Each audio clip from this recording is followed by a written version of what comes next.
show here on Wednesday, the 23rd of September, live in London with a fantastic guest, Sara Challice, who set up an amazing organisation called Wellbeing for Carers. And we'll get to Sara in just 1 second. Just a little bit of housekeeping. It's a live show. If you're listening to this on a Wednesday evening on the date I just suggested, it'd be great to hear from you. If you've got any thoughts or comments, you can call us. The number to call us on is 07 506 319 745. That's this phone here. And it'll go off and I'll get you live on air. So +44 if you're calling from outside of the UK, you can get us on WhatsApp to avoid the charges. It'd be lovely to hear from you. And also, we're streaming live on several platforms. So on Facebook, YouTube and Twitter via Periscope. So you can join us if you're on one of those platforms. You can sort of add some comments, and my amazing team, James and Jennifer, will pick up those comments and message them in to me, because I'm pretty rubbish at trying to do two things at once. I can't look at these platforms and talk to people at the same time, because I'm a bloke. We can't multi-platform. We can't multi or anything like that. So it's not possible. Anyway, enough of that nonsense. Here we are. Hello, Sara. It's great to have you. Thank you so much for inviting me on today, Noel. It's my pleasure. It's my pleasure. How are things going for you? How's this? We just had these new announcements. Not quite a lockdown here in the UK, but some addition. I was saying to you just before the show started, is your drinking career over now? Well, I do like to drink, yes, and I think many of us do. But I'm kind of behaving myself. Actually, I'm doing some kind of detox thing at the moment, which I might as well do. Let's be honest. Well, this is happening for however long. So, how have you found this whole? I mean, it's been a slightly bizarre time for us all, but how has it been for you? Sort of this whole process, the lockdown and then lockdown, and how are you managing around all of that stuff? I've been fine, actually. I live on my own. I say with the dog, actually, who's got a very loud bark. But so that kind of isolation, I kind of felt it a few times. But I've got some great friends. I use Zoom, Skype. I get myself out into nature. I do things like meditation and things like that, and I work from home, so I'm a freelancer designer as well as author and helping carers and the charities. So I'm really busy, and since my book's been out, I've been even busier helping with webinars for carers, telling my story and sharing my insight and knowledge, and it's been making a big difference for a lot of carers, so that's great. So I'm really, you maintain that sense of connection and purpose and sort of meaning in terms of what you do, which is fantastic. Even more so with it'd be good to be face to face with carers, of course, and I know for anybody who's caring, they're isolated at the best of times. I mean, I know I used to feel quite lonely behind closed doors, getting on with it. It'd be quite monotonous, caring, but now with everything that's happening, it's a whole nother layer of pressure. So my heart does go out to anybody caring for a loved one. You've got so much more to deal with, and if you're caring for somebody who's very vulnerable, very ill, and you've got that worry as well if you've got paid carers coming in or not, as the case may be. So there's a whole variety of things that are happening. And I was just going to say that because of the pandemic in the UK alone, there's another 4.5 million carers apparently, and which Carers UK have announced because of everything that's happening. So more and more of us are in a caring role at present. And that's likely to be the case for some time to come, because the virus, even when people are surviving it, they've had the serious version of it and very significant medical intervention. There's a long recovery from that. But even if you haven't been in an ICU ward, the long tail recovery and I was just dealing with family today with the sort of post-viral fatigue that we're seeing in people who've had the virus, and so it's going to have a significant and long-term impact. So the whole issue of caring, being cared for, all of those types of dynamics are now with us front and centre. And I think in particular because of some of the issues around care homes and their role, within sort of infection management or not, as the case may be, during this time. So I think there's a lot of really pertinent conversations that we're going to be having tonight around all of that, particularly as we look at the continuation. I don't like to call it a second wave. It's not a second wave. We never got out of the first wave. It's just the Not really. natural continuation of the first wave of this pandemic, as cases rise, and as you say, this whole issue of the need to medically isolate people, protect them from infection, and what that means in terms of caring for people and being cared. Yeah, I was going to say as well, you know, people in care homes, you know, they're feeling isolated from their loved ones as well. But it's a very difficult time, and families wanting to go and visit them. And even during the lockdown, you know, sadly, my mother-in-law, she fell and broke a hip. That's very tough. And she'd not been able to see the family as she could. And sadly, she did pass away. But luckily, they allowed her daughter, Lynn, to come in and sit with her. So she was there with her. But it's very difficult if you've got a loved one and they're poorly and they want to see you. So and if this is going to continue, it's very hard for a lot of families. Okay. James, if you're listening, I got a message from Jennifer saying there's problems with the audio. It's a live show, so we have to do this, Sarah. Jennifer, can you message James directly with it? But I'll just tell James. He says, Sarah's loud and clear, but Noel seems to be turned down. Anything you can do to adjust? So I'm going to turn my gain up a little bit. That's better. There we go. Is that better? James has sorted it out. So there you go.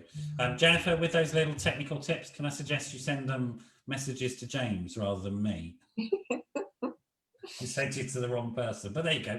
Evidence it's a live show, and evidence that at least one person is listening. Hi, Jennifer. Over there in not Australia, in California. Jennifer's on my team, and as I said, her job is to scan all the social media sites to see if anybody's contributing and what their contributions are. So California's been having it tough around this stuff. Oh, cool. On their second lockdown. Well, just in between them at the moment. So Jennifer's been running around madly enjoying her freedom before it all goes mad over there again. And so good to have you with us, Jennifer. So yeah, I mean, we're going to the whole dynamic of, you know, caring has been questioned, really, and the whole. The UK is quite odd and unique in some ways. Maybe not odd, but interesting and unique in some ways. The whole thing we do around care homes, for example, is not something that other countries tend to do. No. That whole issue is up for debate. And there were, of course, reviews that happened not long ago anyway, around having an aging population and what that meant. Yeah. And so again, that's now in question, how we deal with that. I mean, I have to say, I mean, I've got some friends who are in their 70s and it's just not pleasant at the moment. If you're in your 70s and upwards, it's quite a sort of challenging, frightening time at the moment. Yes, which includes my parents, actually. My mum goes into that, not that she wants me to tell everybody, but there you go. So yeah, it is. The thing is to boost your immune system as much as possible and safeguard, you know, shield, protect yourself, wash your hands. I know it's a bit laborious, it does take the fun out of life at times, but just being careful. And like I say, one of the things I've done, and we've been joking a little bit about it, you're on a detox, but I've been very thoughtful about my health and well-being during this period of time. So I took up running during the lockdown because gyms closed. I've lost weight because I was overweight and I was concerned about that. I'm in my 50s, so I'm not old by any stretch of the imagination, but I'm going in that direction, etc. So it's made me think very long and hard about sort of my lifestyle and how the adjustments that I can make. So there has been, for me, you know, some very positive outcomes from this situation. It sounds like you've made some similar. There's a lot of things we can do for ourselves. It's some things that I share with carers. A lot of us are in high beta brainwave state as well, which you know all about that, Noel, you know, from your learnings. But a lot of us are living in the stress, you know, that fight or flight response. And for carers in particular, we see it as quite normal to be, you're in that, you're comfortably uncomfortable. It's the way I describe it, actually. You're busy, kind of, there's one crisis after another, you're firefighting, and you kind of get used to that. And something I'd say with carers, we become entrained very quickly, which I certainly did, and I know carers that have, but that you're focusing on another one, to then start to focus on yourself, like putting that oxygen mask on yourself. You kind of feel guilty. It's like, how dare I go and take time out, have a break? How dare I have a jolly while my loved one's left at home? And I certainly used to feel very guilty, and Neil, you know, would let me know that he wasn't too happy about it if I would be out sometimes. And it's difficult because your loved one is vulnerable and they want you there all the time. But you need me time, and we all need me time. And it's what helps to relax you, not just carers, but all of us. Finding healthy pursuits, you know, a lot of us going out in nature. I don't think anybody can buy a paddle board within, I don't know, a many a mile radius. Apparently next door they were telling me, you know, paddle boarding, you know, bikes, getting out cycling. I think that's been a wonderful thing, actually. A lot of people have been out in nature. It's been a big boost in that respect. It's a good thing. Absolutely. I've been spending every weekend out of London while I can. I'd like to sort of go back in time a little bit and hear a bit more about your story, if that's okay, and how it is that you are in this position now, where you are sort of offering your experience and your insights to carers.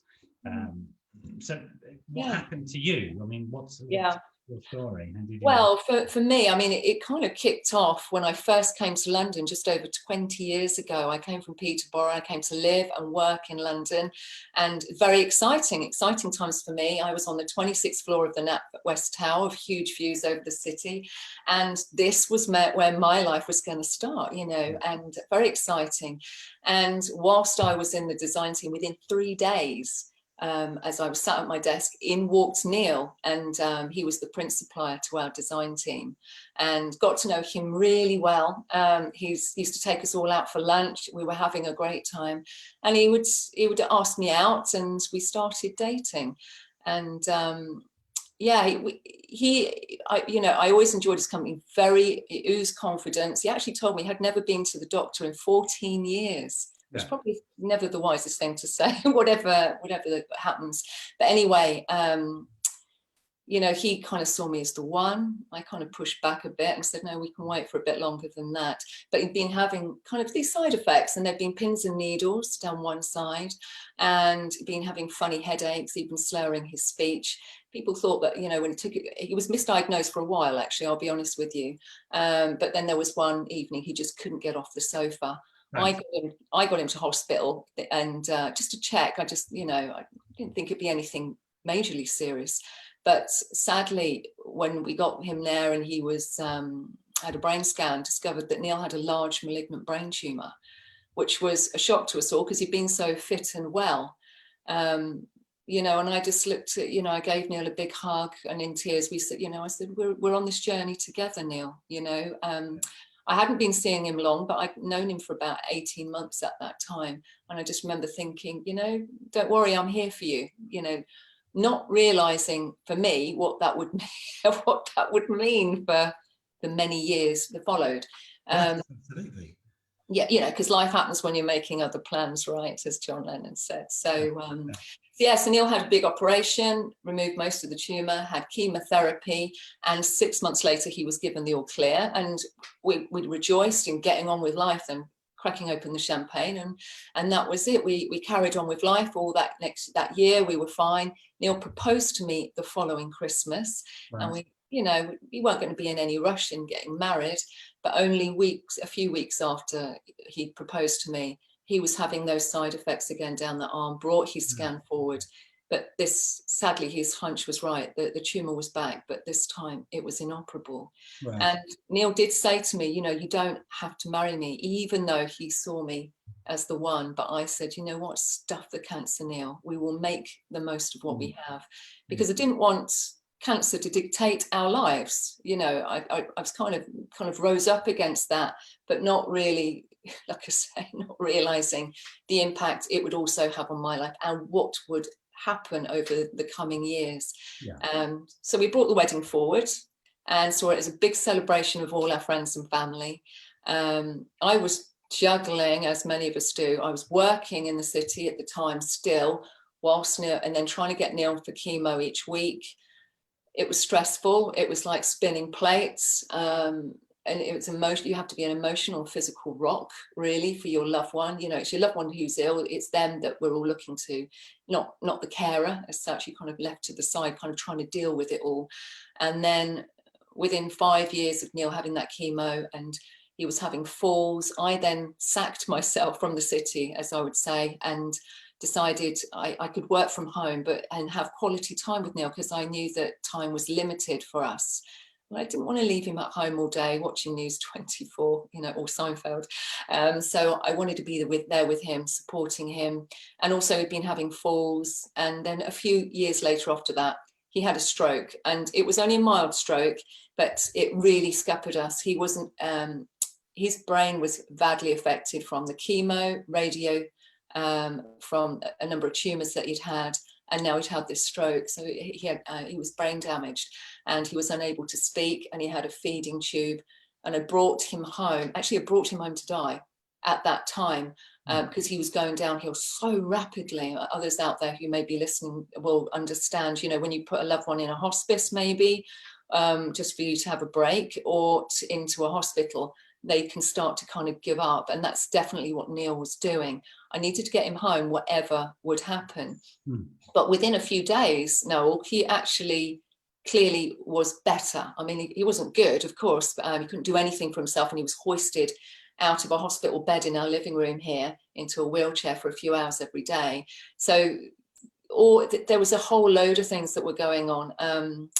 For me, as a carer for him full-time now, had a baby monitor on at night. He would have choking fits at night. So as many carers know, you don't have good quality sleep.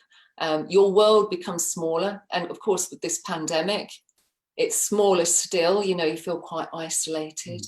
You feel guilty if you go out. And I think it's even more tough for carers now, because you don't see friends and family as you were.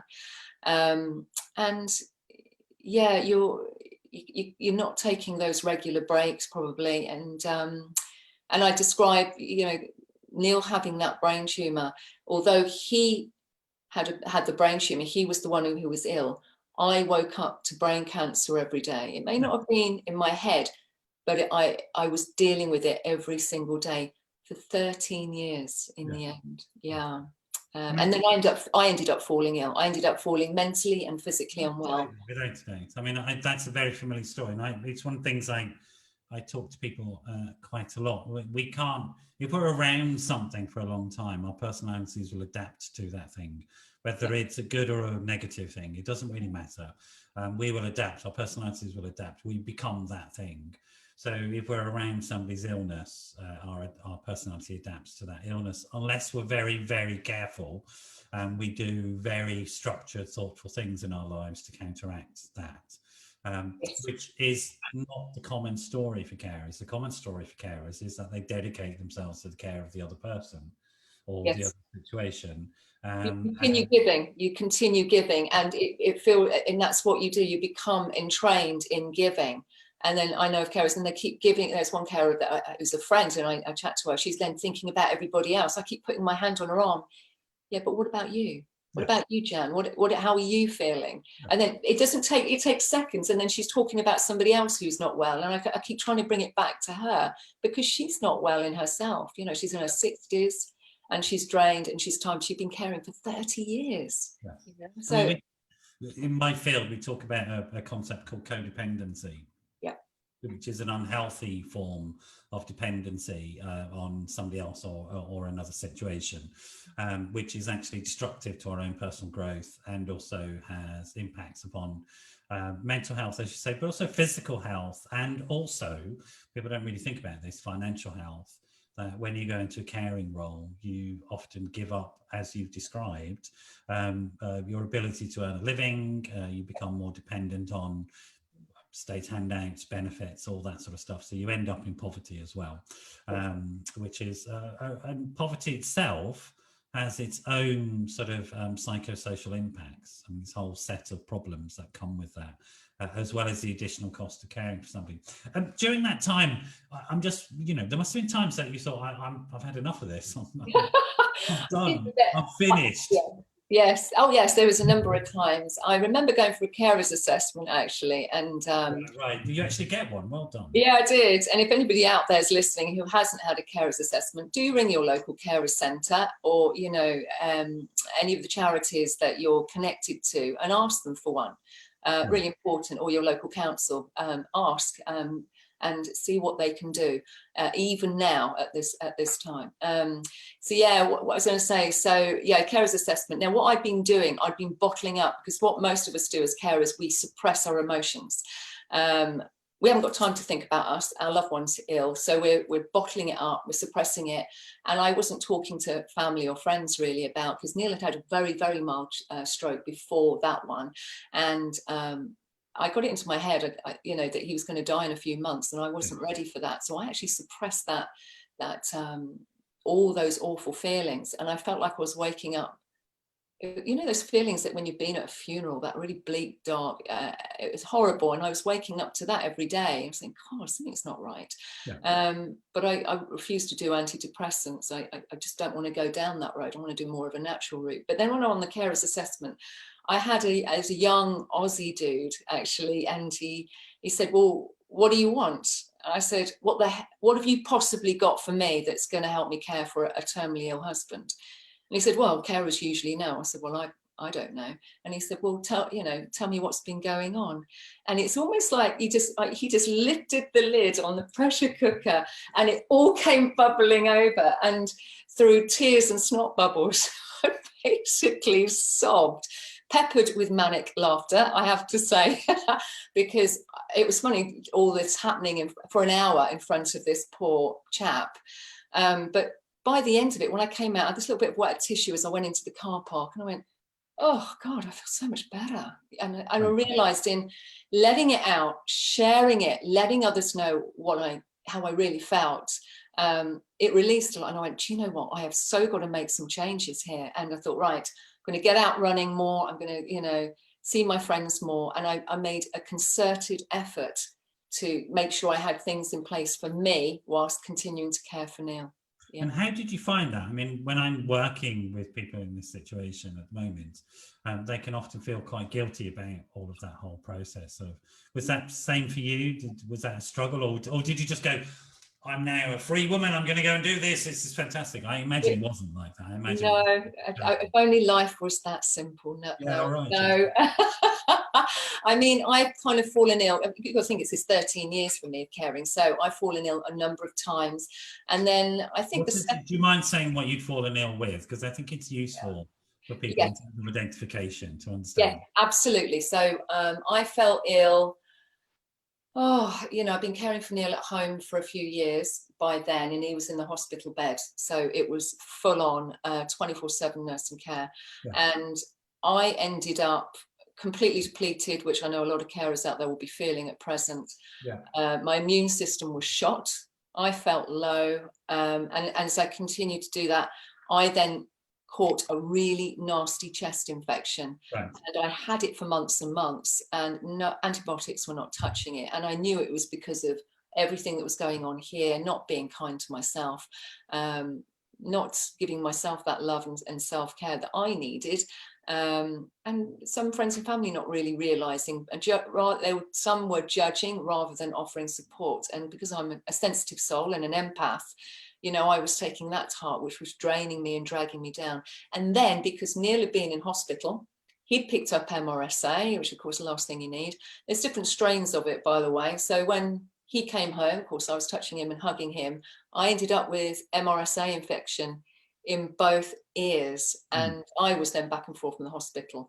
And I remember having to get in the shower and cover myself in pink glue and stand there in the cold, shivering for 3 minutes. And that, Noel, is when I said, I'm not so sure I'm happy with this caring malarkey. I remember saying that to myself in the shower. But then what happened was, because I was so unwell, I was getting worse. I wasn't getting any better. So I rang the head nurse at our local hospice where Neil went to the day centre. And I said, you know, I don't know what to do. You know, I don't see my friends anymore. I can't get out running. And I've even given up drinking. And that's a tall order because I liked Prosecco or two. And she said she'd been expecting this call because I've been caring for over 10 years. Yeah. So she then had him, you know, got him a place in a nursing home for a couple of weeks. I took myself off on a silent retreat. And yes, I did shut up for 5 days. I didn't really know what I was letting myself in for. It was very powerful. That would be really hard work. I mean, all joking aside, silent retreats are really, really hard work. When you're faced with that internal dialogue with yourself, that must have been really quite an eye-opener about what the hell was going on inside yourself, because you've had all these years of distractions with somebody else's crises, and then you decide to go on a something. I mean, I'm sort of thinking you're mad, actually. Oh yeah, don't worry, I'm a proper nutter. It's the last thing I would do, knowing what I know. There's no way I would go on a silent retreat. Oh, now, Noel, you know, now I'm telling you, yes, then you know, we need to experience all these kind of things. Okay. And I'm going to be really honest with you. When I went down to Gaia House in Devon, actually. Yeah. It's cheap, actually. But, you know, a couple of hot stone massages weren't going to sort me out. I needed something a lot stronger. And I knew that. I'd been unwell mentally and physically for quite some time. Yeah. So with that, your body purges when you are on these silent retreats. It can be very uncomfortable. It can be painful physically. This is going to sound maybe a little bit what people don't really. No, you're just horrifying me. It's okay, don't worry. I'm a wimp about any of these things. I know what a silent retreat does to people. I know exactly what goes on. Yeah. So what happens is so this is the thing, when you have a thought, say you've got and I know there'll be carers or any of us out there, if you've got negative thoughts on a loop, yeah, thinking that certain negative thoughts that come up, it might be about somebody causing you grief, something that's coming up, a loved one might be really poorly, and this worry and angst. It's not just hot air. It's more than that. It's energy, and it gets stored into the body. I know that sounds a little bit freaky, but it stores itself in various places in the body, certain organs, depending on what it is. And when I was on the silent retreat, I was getting pains in my body. Yes. And I was releasing energy. I only had, you know, and that happened within 24 hours of silence. We were meditating as well, cups of herbal tea, of course. And then by the end, within 24 hours of the pain that I was experiencing, it was gone, and I felt completely better. And I am going to say this, I'm going to share this. When we all sat in a big circle, about 40 of us, when on the last morning before we left, it's 5 days, and there was a lovely late Asian girl. I think she was probably about mid-30s, and she said for 15 years she'd had pain in her shoulder and in her arm. She tried to do all sorts of things to fix it. Nothing had fixed it, and today it was gone for the first time in 15 years. Like something had released from her just through doing half-an-hour meditations and silence. It's very powerful, actually. Yeah, I mean, meditation and silent retreats, I might joke with you, I wouldn't go on one myself because I know what I'm like as a person. And I am a wimp, so that's the truth. But, it's hardcore. I'm aware of the sort of power of these things, and I think it's really important to talk about them, because I think one thing that carers need to do is break out of the box that they place themselves in some ways. I don't want to say you're victimizing yourself, but being a carer trains you into sort of away from a genuine, authentic connection with your own needs.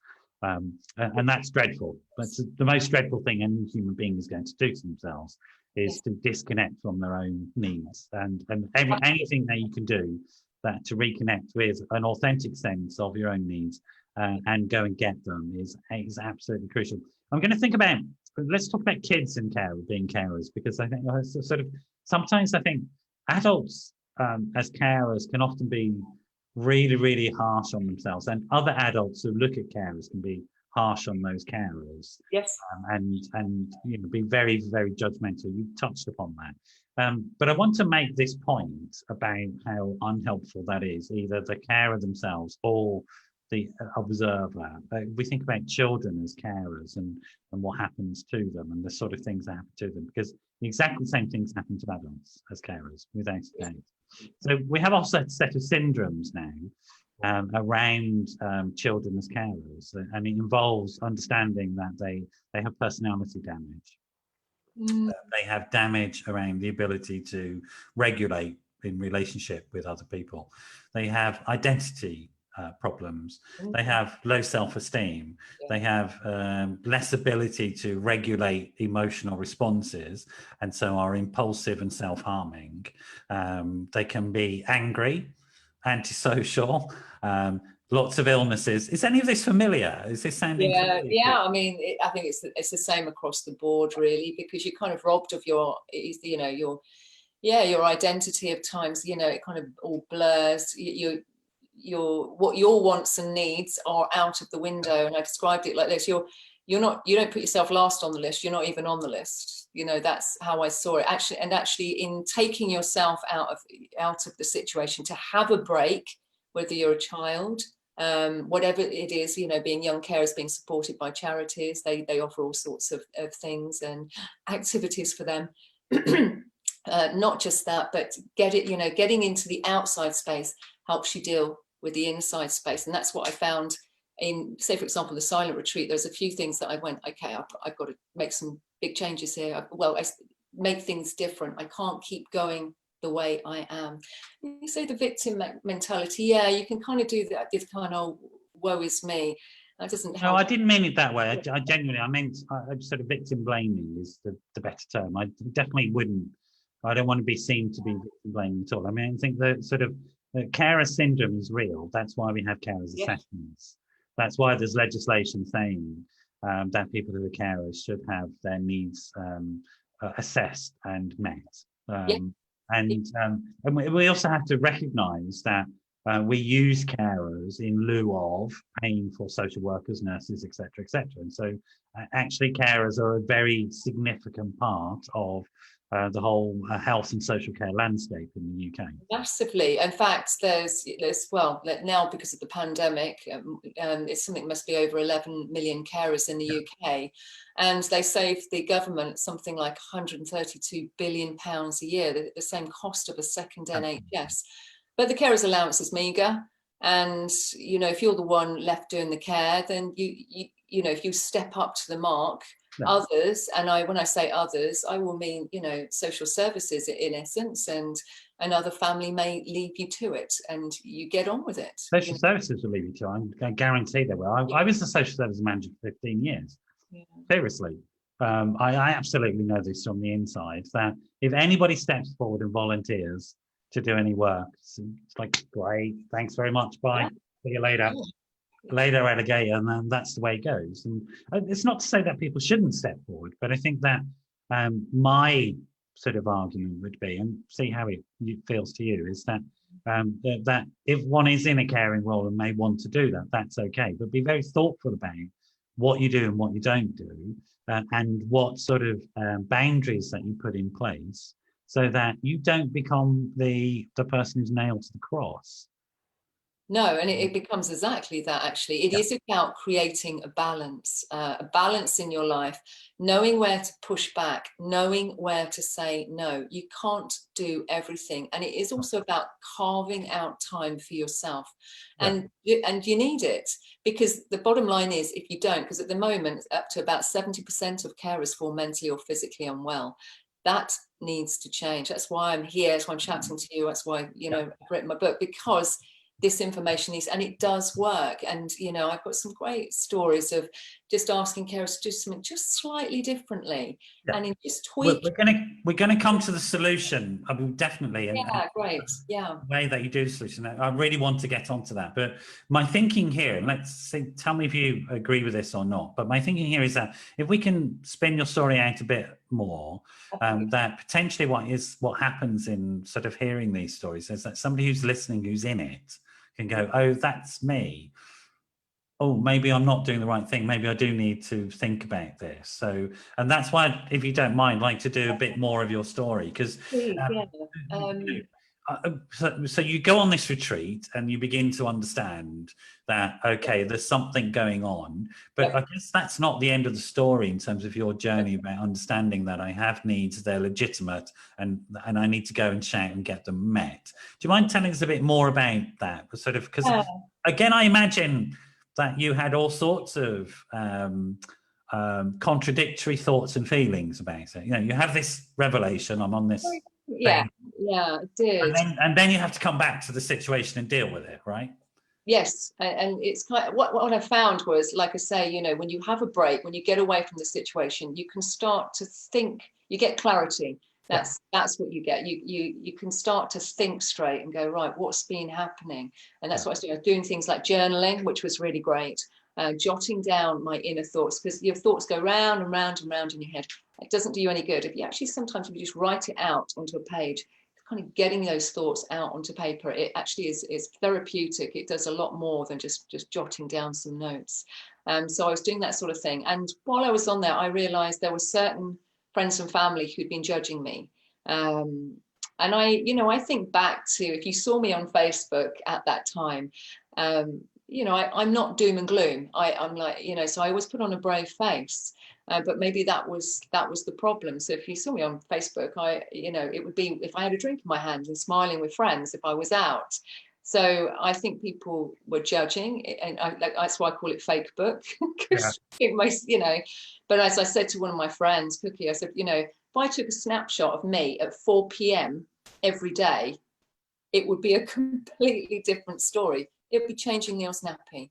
Yeah. It would be crying. It would be waiting for hours at the blinking pharmacist down the road, sorting out paid carers. The list was endless. But people don't know what there judging. And that's the trouble. And that was a big thing. And whilst I was on the silent retreat, I thought of these people who didn't have the empathy and the compassion. And I thought to myself, you know what? If they come to our front door again, great. If they never come to the front door again, great. I emotionally let them go.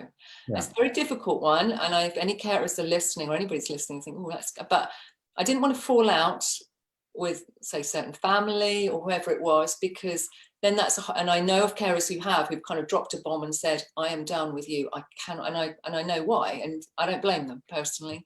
Yeah. But it's a difficult one, because you're damned if you do, damned if you don't, to be honest with you. But I emotionally let them go. So whatever they did, I mean, there were still a few things that came up that caused me a bit of grief, but I almost laughed at it and went, there it is again. Remember that? It was almost like safeguarding yourself against, because we're an eclectic bunch, all of us, especially within families. Some of us have got love and compassion and some less so. And I've got a great analogy. So as I'd come back from this silent retreat, a good friend of mine, Joe, came over and we stood in the kitchen. Neil was in the hospital bed in the living room. And I'd said about a particular family member and a particular friend who caused me a lot of grief at that time. And Joe said, oh, my ex-mother-in-law said, people are like taps or drains. Taps are loving and giving, and some people are just draining. Yeah. And honestly, no, within a split second, it was like a penny dropped. Yeah. I had been expecting, I thought everybody was like me. No, they're not. They're not. And I thought they were. And within that split second, I realized that these two people were huge drains. And so with that, Joe went home, and I'm going to tell you exactly what I did. I had my little eureka moment, and I thought about the friend. I never saw her again. I chose to call it a day there, because I couldn't fall ill again, because Neil will end up dying in a nursing home, and I didn't want that to be the end of our story. Yeah. I wanted him here with me.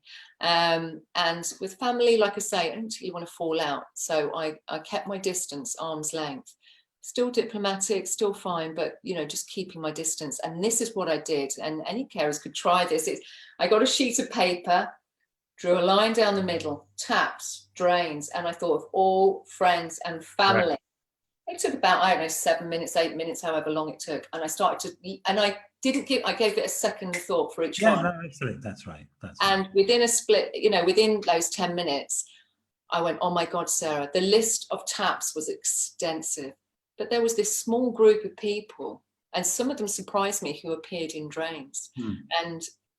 And with that, I said, Sarah, surround yourself with the taps. Yeah, there Forget we go. about the drains, and with the people who were draining, it was just being aware of that and keeping my distance. And drains aren't, well, it can be vindictive or malicious, but usually they're not. Usually draining people, they've got stuff going on for them personally anyway, for a whole variety of reasons, that they cannot see past their nose to see what you're going through.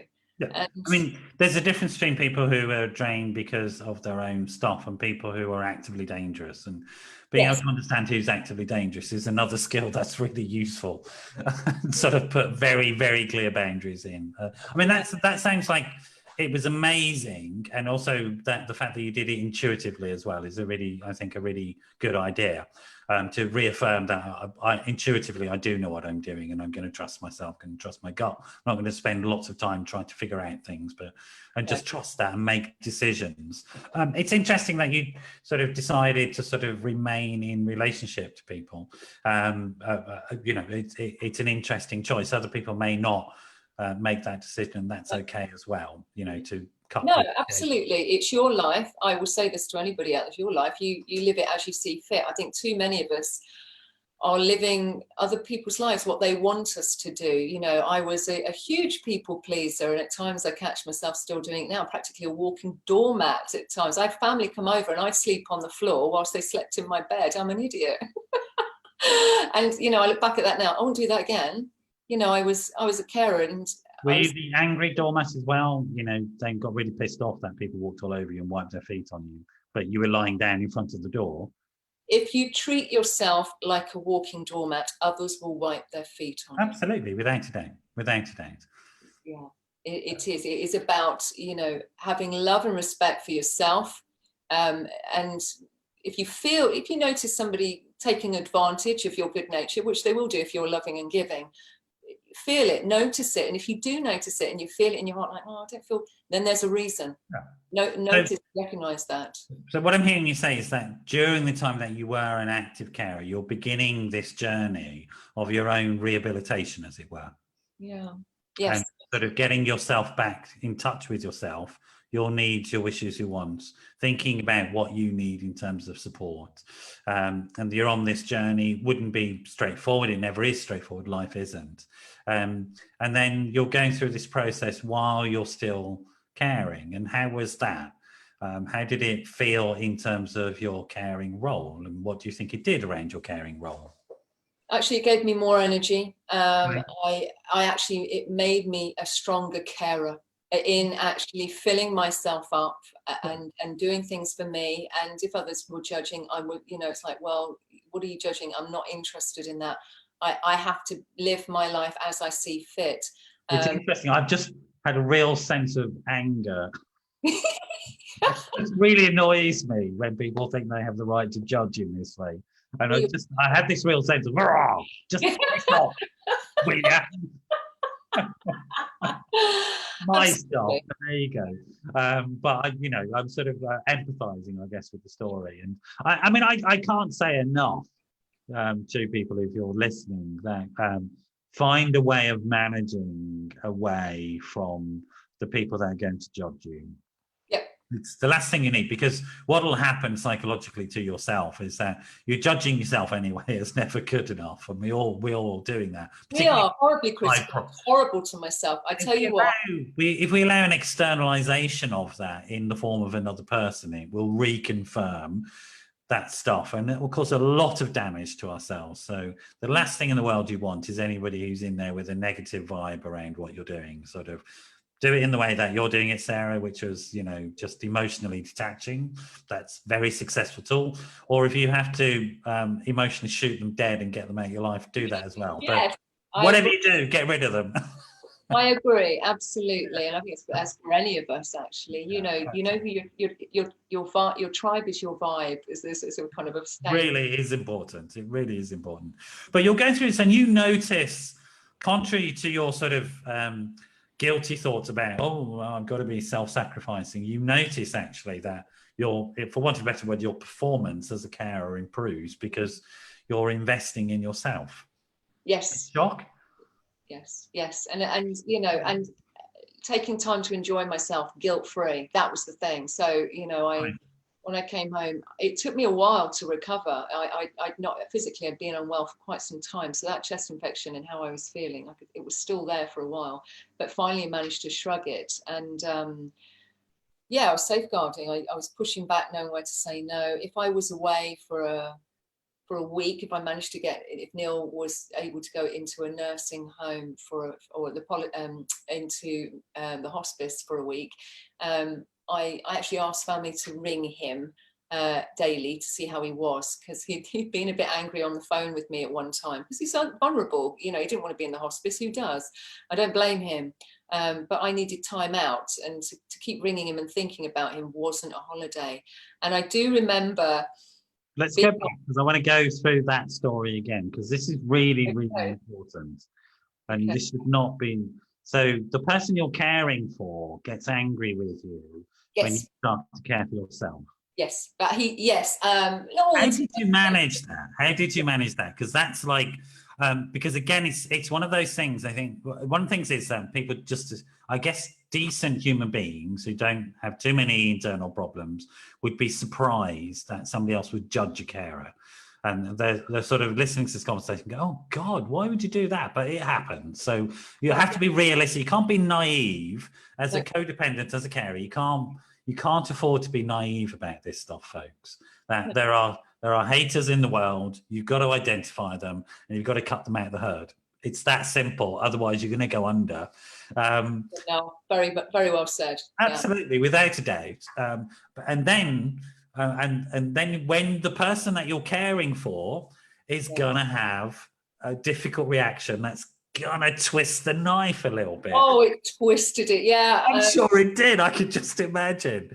So tell us about that. Go on, share some of that with us. So Neil, really you know what? He was very good, because I think of one particular lady I did an interview with her, and it was called "Caring for an Angry Man." I mean, imagine that, giving your love and your time, just keep getting slapped, mentally in the face every time, hitting, stepping on a rake and getting smacked in the face. Yeah. It's like, God, I can't win here. But Neil, I'd gone off to the Alps actually skiing. A friend, very lucky, for a week. I mean, lucky. It's normal. People do that. It's fine. I'm not having these. Yeah, exactly. So you had a great time in the Alps. Well done.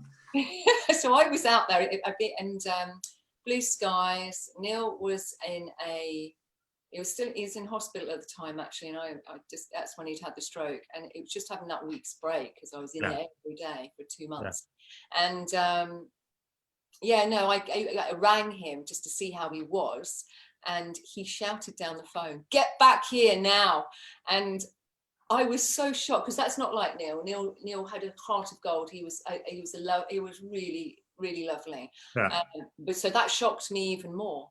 And I said, "Can't, Neil, I'm in the Alps." And he hung up. I had tears because I was so shocked. Yeah. And like, how can I go and enjoy myself now, skiing down the mountaintops, when I've got angry husband at home, or rather at hospital. So I rang family and I said, "Can you ring him every day and check him, make sure he's okay?" And I didn't ring again. And I kind of jokingly, I kind of bought this huge Toblerone for him, as you do from duty free. And I kind of said, if he's not careful, I'm going to beat him with this Toblerone if he starts to cause me any grief when I get back. But he was absolutely fine. Just relieved that I'd come back. Of course, he was in a vulnerable place, and also, if you're their primary carer and you're giving your love, who else can they take it out on but you? And that's what Neil, you couldn't take it out on anybody else, Yeah. And I will say just one other time that it was very rare of Neil to do this, so I'm very lucky and fortunate. But I was feeding him a bit of chocolate mousse in his hospital bed, and this is 2 years before he actually finally went. And he couldn't speak. Once in a blue moon, he'd blurt out a couple of words, and that would be it. And he said, "I hate you." After all the years of giving my health, giving up my career, all the things that I'd done, and I stopped feeding him, and I said, "Have you got any idea what I've done for you, Neil?" And his eyes went really wide. And did Neil hate me? No, I don't think he hated me. I was feeding him chocolate mousse. But he was just he was trying to blurt out, his frustration, his anger, hatred of the situation. He was a burden on me. He could see that. Sometimes I cried on his shoulder, which is a terrible thing. And so I continued to feed him. And when I went upstairs to bed, I had a few tears actually, and I thought, you know what? Neil doesn't love himself. He's in a very dark place. The only place for him to release from there is death, which is grim, is horrendous. But that's the stuff that isn't talked about in the caring relationship, is quality of life for the person being cared for, and their wish and attempts to offload these really dark experiences that they're having inside themselves onto the carer, and how the carer isn't equipped for that. So the suicidality, the wish to die, the actual physical request, like, will you kill me? Actually, Neil did say those two words. I'm trying to think how much long later. It wasn't during that time, whether it was a year or two later, but he said commit suicide to me. Yeah.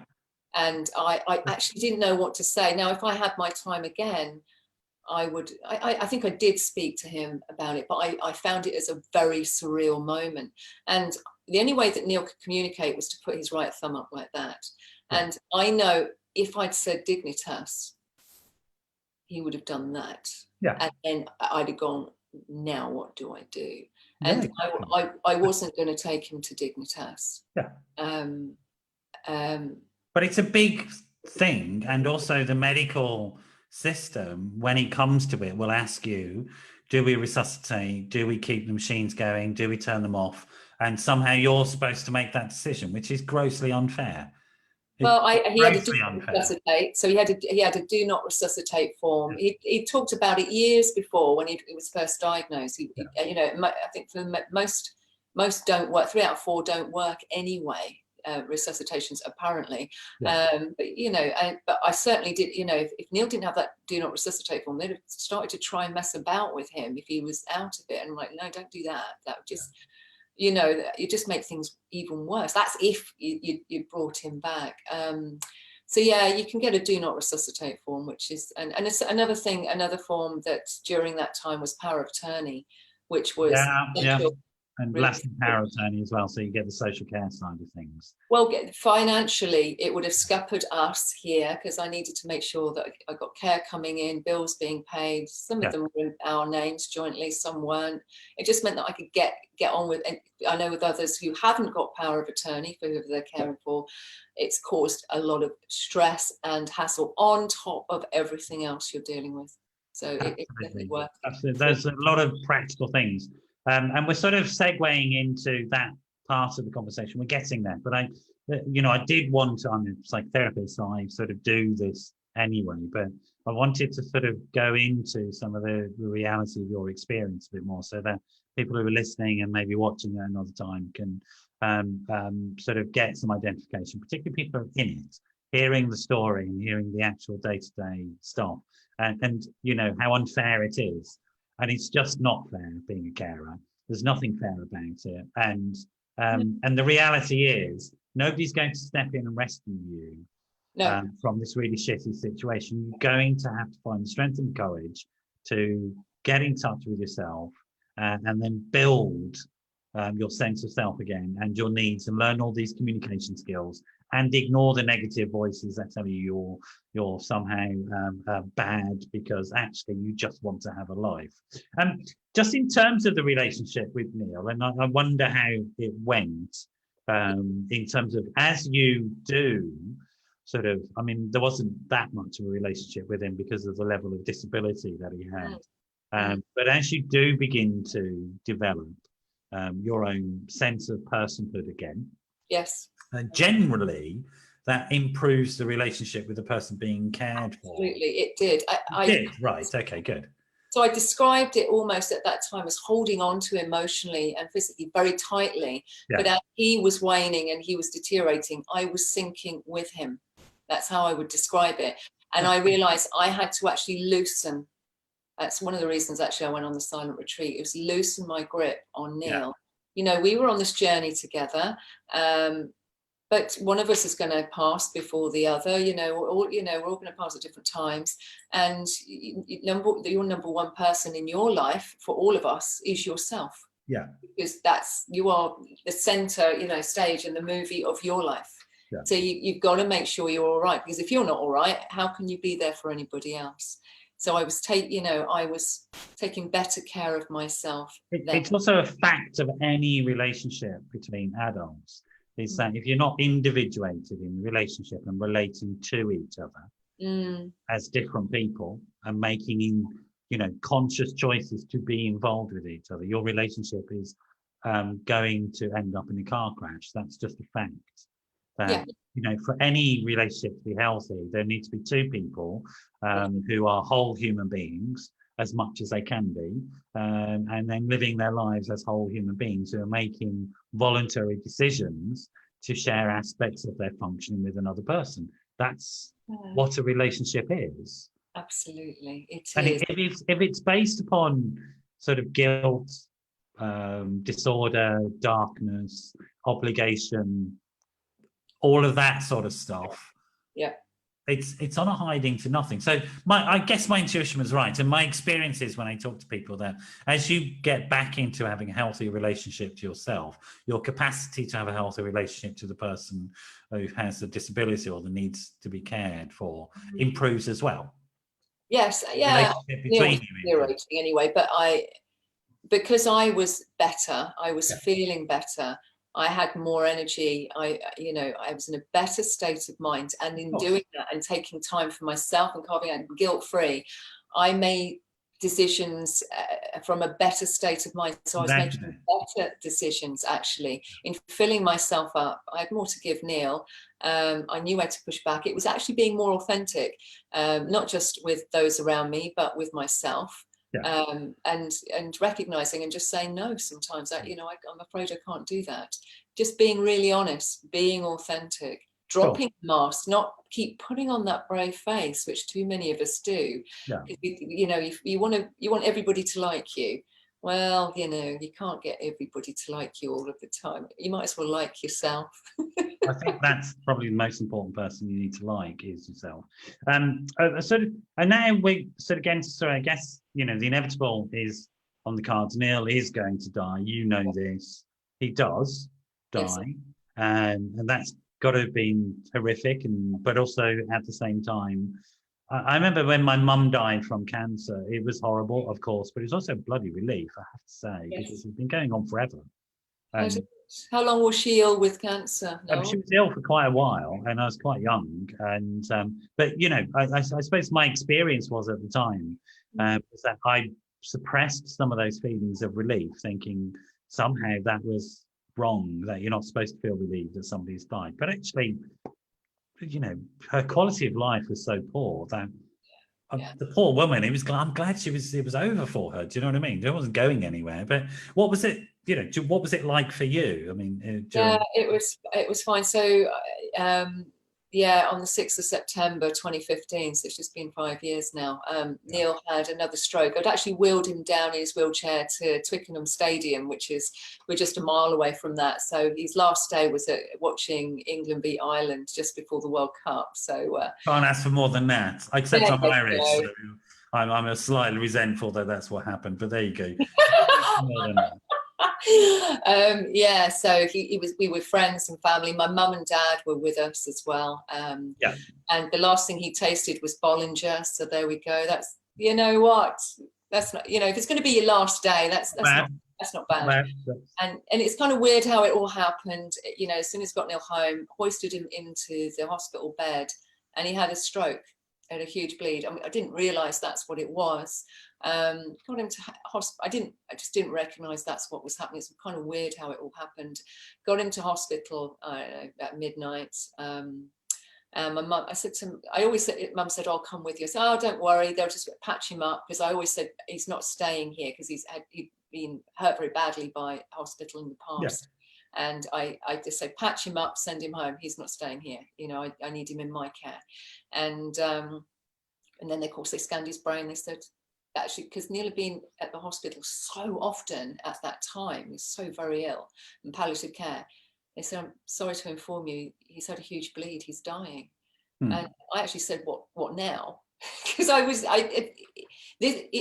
amount of times I blubbed in agony, thinking, this is it. No, this is it.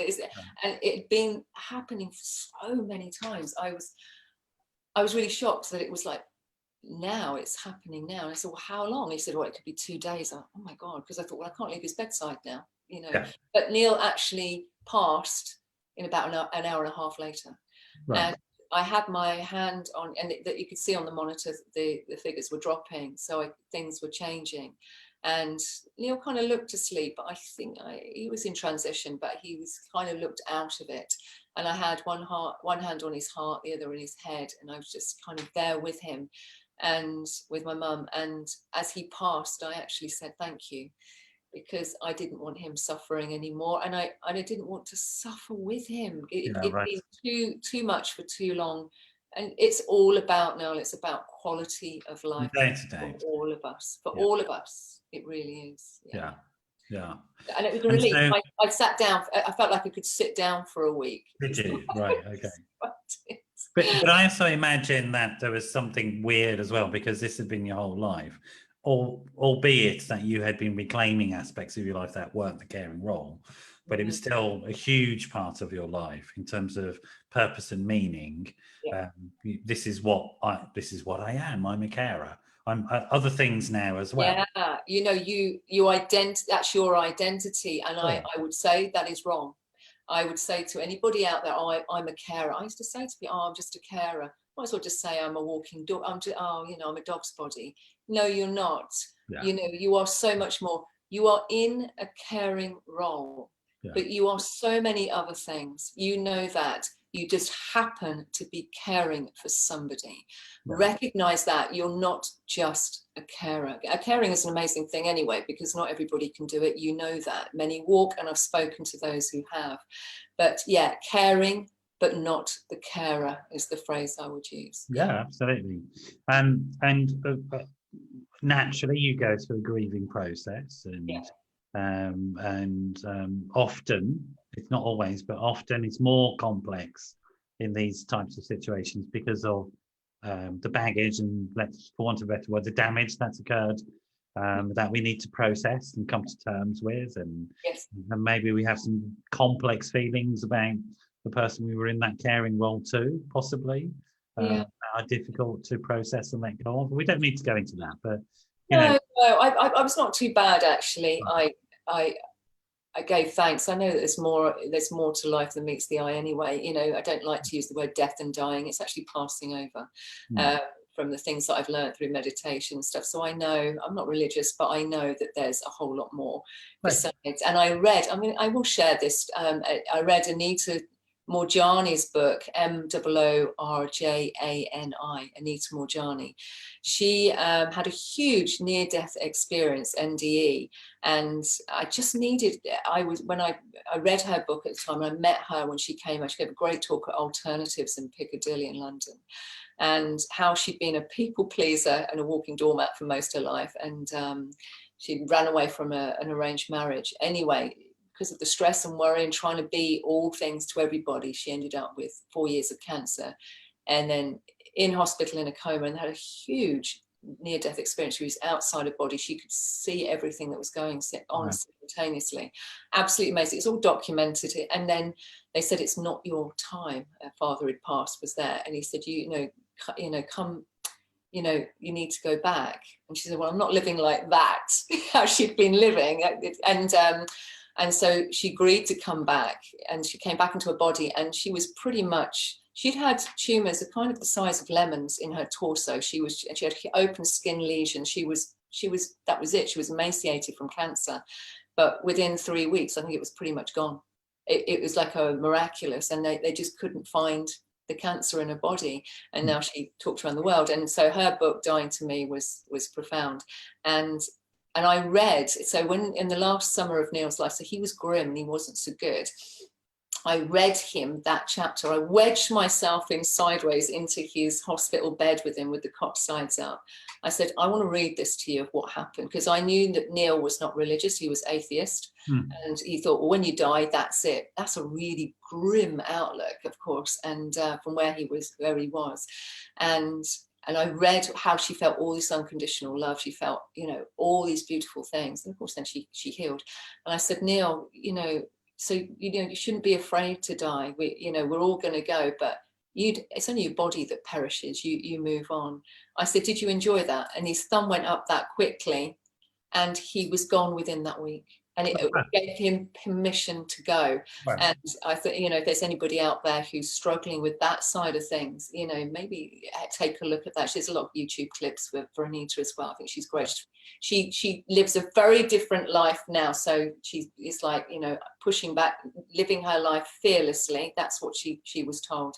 Right. Live your life fearlessly, how you see fit, not what others are dictating to you. Let me tell you a story now, if that's okay. I'm going to tell you a myth, a story, because I think it moves us into the next section of your actual journey.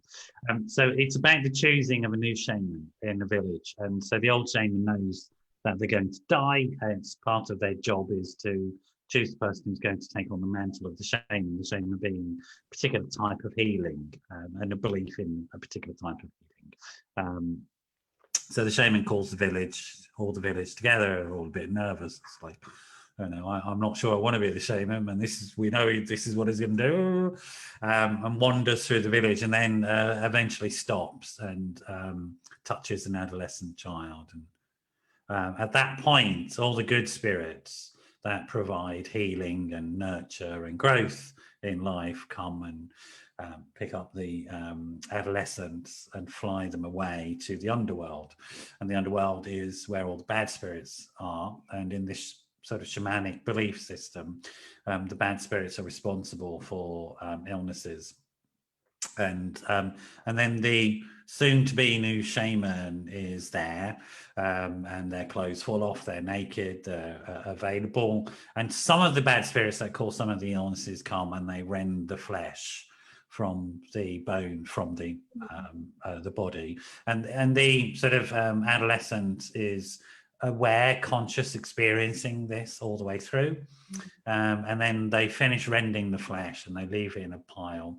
The skeleton is still there while the adolescent is alive, experiencing, and those that set of evil spirits go, and then a new set of evil spirits come, again responsible for certain types of illnesses, and then they begin to break all the bones of the adolescent, and then each bone is broken and then left in a pile. So you have a pile of flesh that has been rendered and a pile of bones that have been broken, and during all of this the adolescent is aware, conscious, experiencing, feeling. And those bad spirits, evil spirits, leave. And then the good spirits that brought the adolescent to the underworld come back and they refuse the bones and rebuild the skeletal structure. And then they take the rended flesh and they reclothe the body in the flesh, and they take the now shaman from the underworld and fly the shaman back to the village. And this is how the new shaman is chosen, and this is how the new shaman is formed. And the interesting thing about that shaman is that they can only heal in somebody else those illnesses that are caused by one of the evil spirits that visited them while they were in the underworld. If they meet somebody with an illness that isn't caused by that evil spirit, they will say, well, you need to go to the next village because I think that shaman was visited by that evil spirit in the underworld. I can't help you. And the reason I'm talking about this is because this notion, I mean, it's part of a whole series of stories and myths around what we call the wounded healer. The transformative power of negative experiences in life, traumatic experiences in life, and how it changes us, and how it can change us in a way that is a part of our growth and development. Absolutely. It does. And yeah, you're recognizing the story, aren't you? Because that happens to you somehow, doesn't it? Yes, it does. When you're going through trauma, through dreadful situations where it breaks you mentally and physically, emotionally, which it most definitely did me. You kind of go, for me, I'm like, okay, so what does that mean? What's going on there? What do I need to do differently? And it does make, I certainly look at life a whole lot deeper. What do I need to do now to live my best life, actually?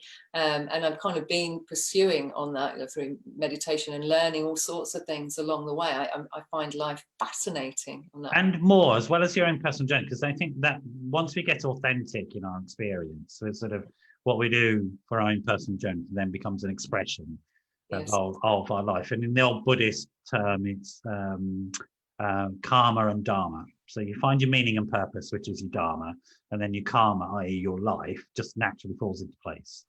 And so you find some meaning and purpose within all of this, clearly. And how is that being expressed? Because you then turn these experiences into something very real and helpful for other people. So do you mind telling us about some of that?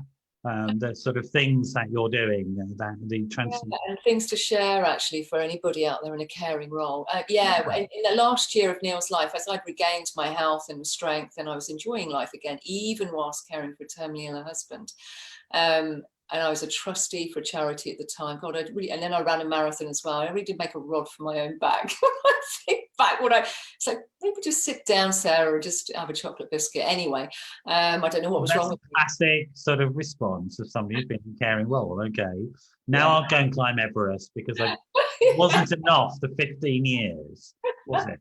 I'll climb up Everest and then I'll bungee jump off the top and... at the same time, I'll clean all the oxygen bottles away from it as well, because absolutely. If I can make it any tougher, bring it on.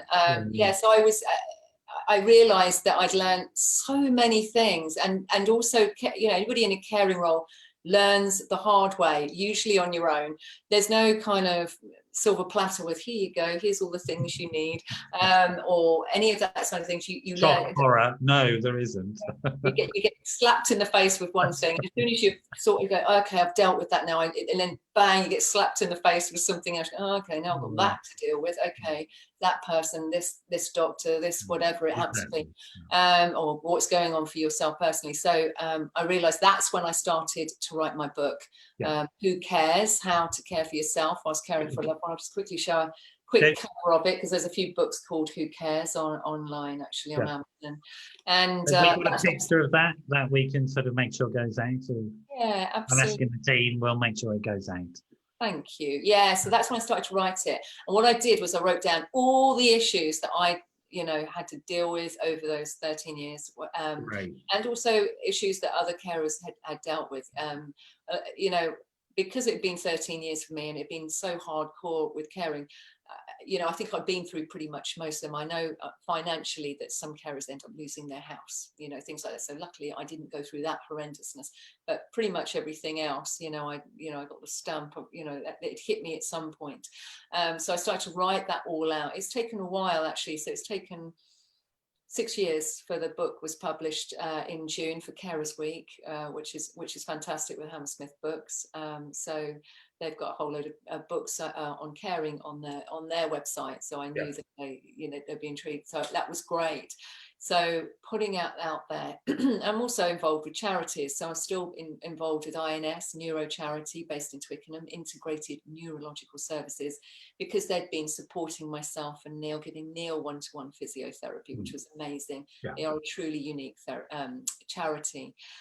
So I was a trustee on their board and for a number of years, and still do their mind, body, spirit group as well. I take that every fortnight. So people with neuro conditions, all carers, we talk about the holistic side of, empowering and looking after yourself. And also then I created from the book Carers Masterclass, and I did just print it out actually, so I'm just going to show you a quick, really? But there we go. I recognise that we're I didn't see that. Put it back up. Okay, so it's 5 key areas in care. Get it closer so I can see it. That's it. So I can see Cloud9, Clarity, Control, Connect, and Core. So talk me through that. Talk me Okay. through those terms. Great. Okay. So shall I Got put it it. down? Yeah. Yeah. Okay. So with clarity, it really was about becoming conscious. Like I say, when you're having that break, you're keeping yourself, you get yourself out of this. It's about gaining clarity. I ask carers to check, to really check in on themselves. How are you feeling mentally, emotionally, and physically? Because the thoughts and feelings impact the body, and usually we're suppressing our emotions. So it's ways to gain clarity. It's actually in training them, because their neural pathways are going out towards somebody else. It's about bringing that and changing that. It's it can be very difficult for somebody who's caring, who's been doing it for years, but actually training you to actually think about yourself, what your wants and needs. Don't feel guilty about that. You need, you're caring for two. Well, feel guilty, but do it. I don't give a shit what you feel like. Just do it. Get on with it and do it. Absolutely. So ways to do that is in clarity. And then control, it's about taking back control for the next week on that. So ways to make your life easier, actually. So what can you control? What can't you control? Obviously, for all of us looking at the pandemic, there's little you can do on some things. Some things you can control and some things less so. So there's different ways on looking after it, making life easier, structuring it, putting things in place. And then we go on to connect. This is a big one for carers, especially with everything that's happening. And it's about your support network. Your ultimate support network. And of course, I talked about taps and drains. Of course, that's in that section, but there's a whole lot more. I use a bit of psychology. I use things like the drama triangle, which you probably know about that, don't you know? Yeah, I mean, I live in it. I love it. As soon as I heard that, I went, oh, that's going. It's what I wake up to every morning, and that's just inside my own head. Nobody has to help me. I love the drama triangle. When I heard that, I was like, oh yeah, that's a good one. And there's the shadow self, that side of things. I love all that. So I share tell us about the drama triangle. Persecutor, rescuer. Yes, persecutor. So within a conflict, you'll have persecutor, somebody being the blamer. Then you'll have rescuer, which is what majority of us carers are. Let me rescue. What can I do to help? And then you have victim at the bottom. Woe is me. What this always happens. What they're victimizing me. That kind of thing. So it's what you can do. The thing about drama triangle, what I teach people about, so I don't know if you do, is that once you're in it, you're just going to keep going round in it. The only thing you can do is avoid it, so get out of it. So recognize it, don't go into it, and people swap those roles and they become various things and all that sort of stuff. So it's almost like codependency again. One will be one, and then you'll play off each, and you'll just play those dramas out over and over. If you just step away from it and go, well, I'm not going to get involved with that now. I'm going to do something slightly different. Or I'm not going to be rescuer this time. I'm sure you can sort it out. I didn't mean anything by that, or whatever it is. They'll go, oh, and then things will shift. Sometimes just doing something very subtle, it can create shifts of energy, and things can become a lot more positive. So we're always, I suppose, one of the things that I'm always working with people is what's the small thing they can do they can have a big impact, rather than what's the big thing you can do to try and control everything, because you can't control everything. No. So it's really, there's always a small thing you do. And I think the drama triangle is a beautiful example of it. That the small thing that you do with the drama triangle is don't step into it. That's it. Yes. And if you don't step into the drama triangle, it just die and disappear, and life improves massively. And all you have to do is nothing, literally nothing. Don't do anything. Don't go in. Don't get involved. As Neil used to come out with a great phrase, just don't get involved. It's extraordinary. It's extraordinarily powerful, these things. So what else is on? Okay. So then core. So I talk about core, CORE, your health and well-being. So it's ways to improving your health. Talk about meditation, things like that, nutrition, all sorts of things to improve, improve your well-being, your body, which everything's interconnected with your mind and how you're feeling, and then finally it's cloud nine, being on cloud nine. Very difficult for anybody in a caring role, but essentially about enjoying your life, focusing on the good stuff. Absolutely. We can be in survival mode as carers all the time. That it doesn't make for an enjoyable life. In fact, you're just going to end up being drained and depleted. It is about focusing on the good stuff. Without doubt. And I say this to people all the time, like, we can give them treatment for depression, but if the rest of your life is rubbish anyway, maybe you're depressed for a real reason, sort of whatever, it's that meaning and purpose and engagement, fun, enjoyment things that you really want to do. So, like, I'm planning my boy's 10th birthday. Yeah. I don't even know I can go. He lives in France, so I don't even know if I'll be able to go. It doesn't really matter. You know, we're planning it. It's great fun. Looking forward to it. I was messaging his mum today about it. So we're having a fantastic time, sort of, you know, and You're going to enjoy why it. would you avoid having a fantastic time like that because you're afraid you can't do it at some point in the future? That's bonkers. Absolutely. Now is when you need to get involved in life, not in the future, not in the past, but right here and now. That's all we have, right? All we have is the here and now. This, you know, there's a chapter in the book about how much longer am I, how long is this pandemic going to last? How much longer, you know, am I going to go through this suffering with my, you know, my loved one who's unwell? And the bottom line is nobody knows. And I was asking myself that question daily, and then I just thought, you know what, stop asking. Focus on today, focus on the now. That's all we have. And you know, and I get carers to write out lists of things. Really interesting. I wonder what you think about this notion, because what's bringing to mind for me is this idea of acceptance. So, like, you know, Buddhist philosophy is very clear. It says life is pain, and you just go, hang on a minute, that can't be right. I don't want to think about that. But then when you actually think about it and then go into acceptance and stop trying to sort of manage something that you can't manage. If life is painful, what are you going to do about it is the question, because you can't sort out life. But what can you sort out? Well, me and my relationship to that thing. That's the thing I can sort out. And it's choice. It's a choice. You can choose. You can choose that. You can either choose to focus on the negative, or, you know, continue to suffer, or go, do you know what, I'm bored. So these are things, practical tools that you've learned and that you have to share with people, and you've got various resources available to them. I mean, how do people, you know, get hold of it? So the book, I guess they just, you know, we'll make sure there's a link and they can buy it and stuff like that. But you do more than, it's not just a book and a sheet of paper. You actually help people directly, don't you? You have I've been giving webinars of late. I will just share that there's a carers festival. I know you don't normally put those two words together, but it is happening this Saturday. I think it kicked off last year for the first time across London. I think anybody can join personally. I'll just define yourself as the carer for the morning. Why not? Do you know the website for that? Yes, so I've got. I'll give you the link on that. Just tell us it now, and then James or Teresa or Jennifer will put it in.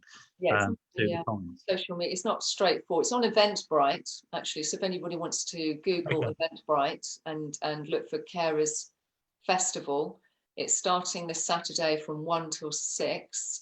If I can find it, come up with a Carers Festival. Let's have a go. Carers Festival. I'll let you look it up. It's got live music, theatre, dance, poetry. There's another author, including myself. We're giving talks. I'm sharing my story, but then slides of parts of Carers Masterclass. So things to learn. Carers Festival Online, part of Carers Week, is that right? Is it on? carerscentre.org. Welcome to the Carers Festival Online 2020.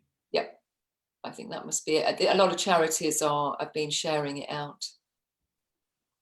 It's by they're called ADASS is the logo. I can't remember what it stands for. Yeah. Is that right? No, I don't think it is. No, not that one. We'll find it. We'll find it. We'll make sure that people have it.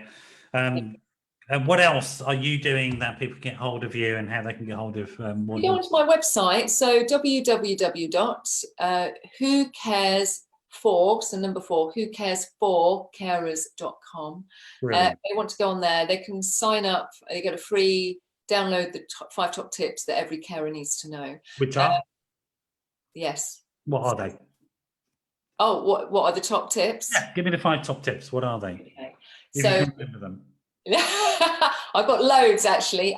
So the first one is gaining clarity actually. Yeah. So number 1 is checking in on yourself. You know, so it's bringing yourself. How are you feeling? So that's one of the things. I think we've been talking about them actually. The next one is about surrounding yourself with those who are, so that's number 2. Top tip, absolute top tip. Which is without big. doubt. Number 3, take regular breaks. We've not talked about in this too much, but when I mean, even between chores, taking regular breaks throughout the day, 10 minutes here, if it might be, or half an hour there, whatever it is. Yeah. Give yourself time, give yourself permission to enjoy at least Absolutely right. day. Otherwise, is reset your body clock, all that sort of stuff. Massively, because if you end up just doing this, just doing that, yeah, you'll just fall into bed worn out at the end of the day. Yeah, that's not how. We call it workaholism. It's not healthy. It's not good. You don't want to go there, right? And focus on the good stuff. Yeah, one of the other things, it's about accepting change as well, accepting where we are. We can become quite frustrated. You know, you can come up against it. I'm so angry, or, you know, this family member's not helping me, or, you know, this, you know, you can come up against it and feel frustrated, and that can create all this anxiety. If you just sit down and just accept where you are now. And if you're sat right now and you're not in any pain and you're feeling okay, it's a good thing, you know, just sit and just be in this moment, just accept where you are. A lot of us are coming up against that. And, you know, also look at relaxation techniques.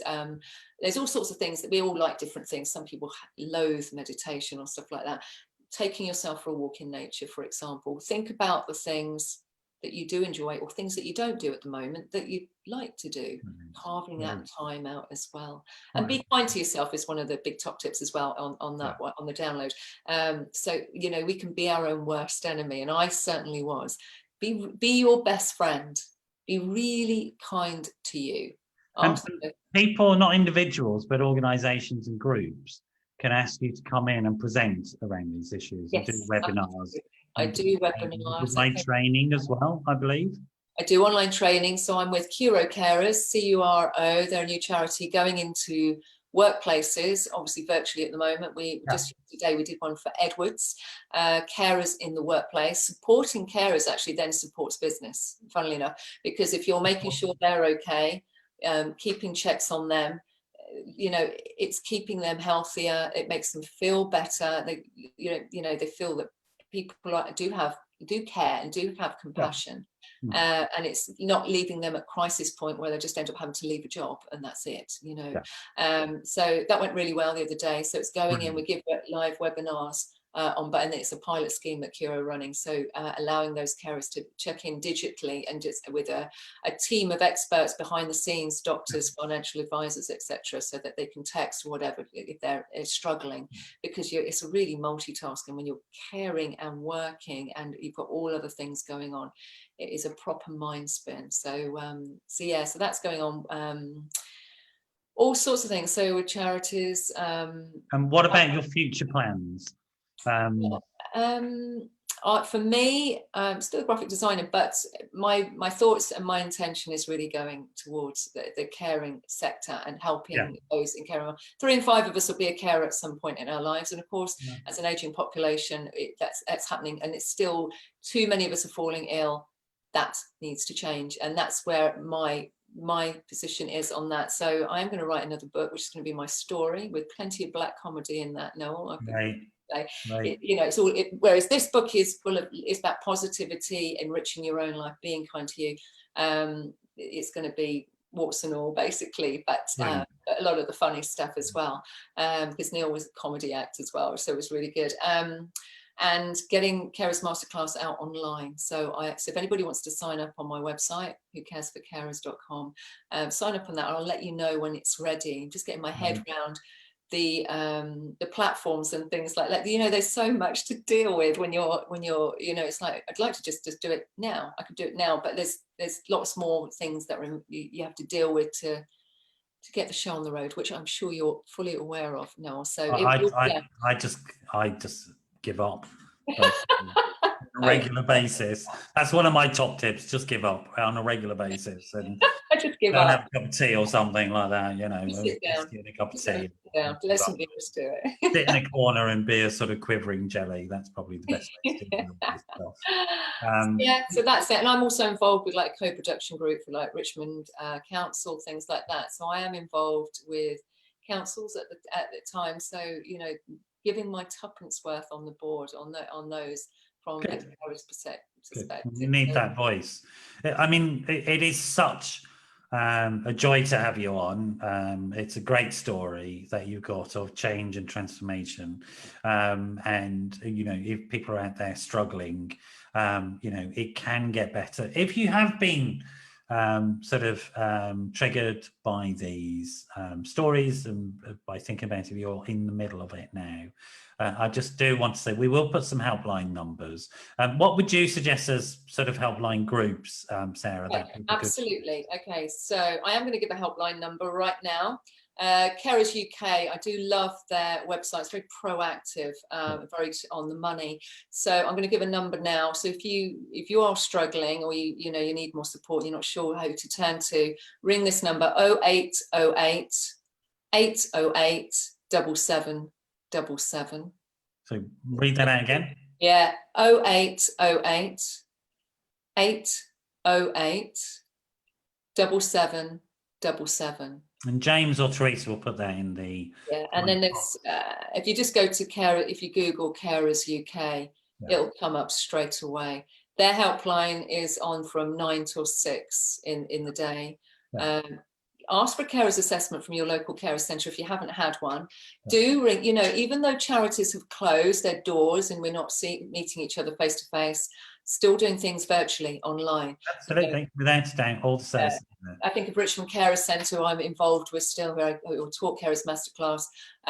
They have had a mindfulness course going on weekly, really beneficial, and people checking in. And I take a Mind Body Spirit group, for example, for INS, neuro charity in Twickenham, and people log on, and we, you know, there's lots of things people are doing and charities are doing. So don't feel that, don't accept, if you're in that place of being stuck behind closed doors thinking, oh, this is it.